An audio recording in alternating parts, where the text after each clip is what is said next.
my headmaster, what was his name? Mr. Inverity.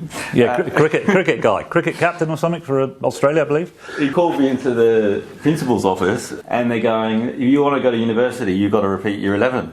Your grades, there's no way that, you've got to be able to do TE if you don't repeat year 11. Yeah. They called Dad up in Hong Kong and they say, this is what we want to happen. And he goes, well, what does Nathanial want? And I said, well, I'll just do well in year 12. And you said, my son says he's going to do well in year 12, then that's what I'll do. I didn't have to repeat year 11. Got most improved student, I could have studied anything I wanted. Because I pulled my finger out, I kind of felt like I had to after that experience. Because when a lot of other people didn't believe in me, he did. So thank you for that. Yeah, well, again, it's a mindset thing, and it's down to belief.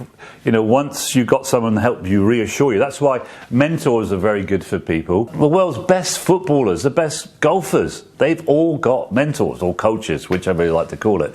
And I saw, and I still see in Nathanial, so much, more than you see actually, so much wisdom, so much opportunity, and the stuff you're doing on LinkedIn at the moment just blows my mind.